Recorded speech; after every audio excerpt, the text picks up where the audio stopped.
In the United States alone, there are approximately 7.6 million pets a year that enter a local animal shelter. Of that number, only about 2.7 million animals actually leave the system. This is Stella. She's one of the lucky ones. She is a 1-year-old golden retriever border collie mix. She enjoys long walks on the San Marcos trails, hanging out with friends, prancing through the grass, and being a loyal companion to her owner. However, she wasn't always this happy. She was found outside, abandoned, and left all alone. But thanks to the San Marcos Regional Animal Shelter, Stella was given another chance to find a new home, where she could be loved, cared for, and happy. Every dog deserves a home. Create your own story and change the life of not only an animal, but yours as well. For more information, you can call the shelter at 512-805-2650 or visit them in person at 750 River Road in San Marcos, Texas. As the fall semester reaches its midpoint, many students are concerned about midterms, projects, and now signing up for classes. For some students, this is a very stressful time of year. I do find it very stressful just because you want to find the right professor and the right times that go with your schedule and what you want to do, like if you're working. So I feel like it's very stressful. The registration process can be a bit overwhelming for those, especially freshmen, who aren't familiar with how it's done. However, if students have trouble navigating the registration website or just have questions about courses, they are encouraged to talk to an advisor or visit the PACE Center for assistance. They have the ability to come in and we'll have on-call advisors available, so we actually go up to the front and show them how to register, and we'll walk them through the process. Registration for the spring semester opens on October 22nd at 6 in the morning and ends on December 2nd at 5 in the afternoon.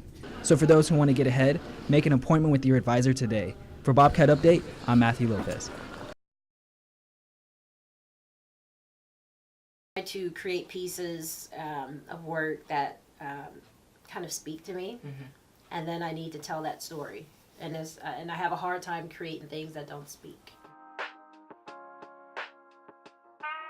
I think my language, my style is changing as I get older. I used to choreograph just based off of how I was feeling, or I didn't really go in a political direction, but now as a mother and a wife, and just the state of the world, the state that the world is in now, makes me think differently, and so I choreograph differently. And so I think my movement style is a mashup of all of the techniques that I've studied.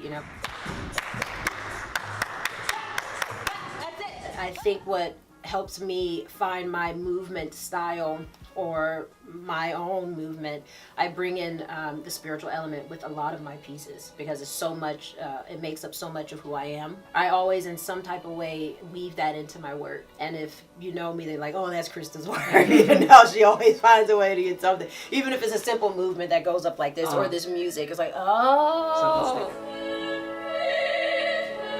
But I love sharp, quirky, quick, fast movement, and I tend to lean more towards that because it's a little bit trickier for the dancers, more of a challenge. And so I think some people say, oh yeah, I recognize your style, that's Krista, because you tend to do stuff that's angled, or sharp, right, or quick, and then you go smooth into it,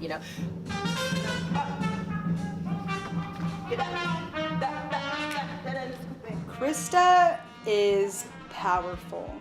She takes really meaningful, I would say very specific experiences, not only experiences that she has, but other experiences like her family members have, and you can actually feel what the performers or her, like what they're feeling. It's very, very, she creates another world.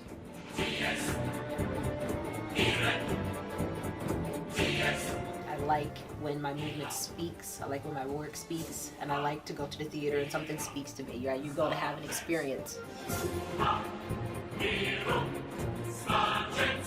I think if you think of every individual putting themselves into every movement, it's already going to be something unique and something different. It's a lot about storytelling, choreography, in my opinion.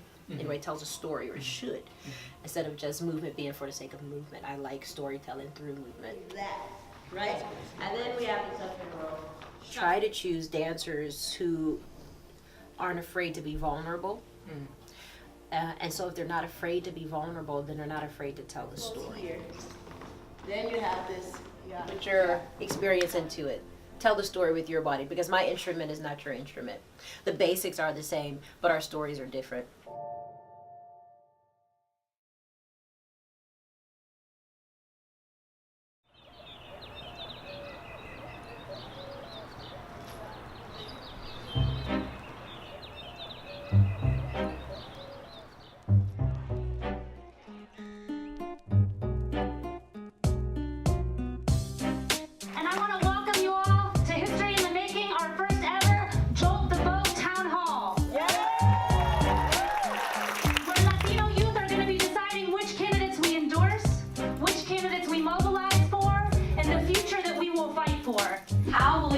ensure that public housing is rebuilt quickly and with the best intention of those that have to live in that community.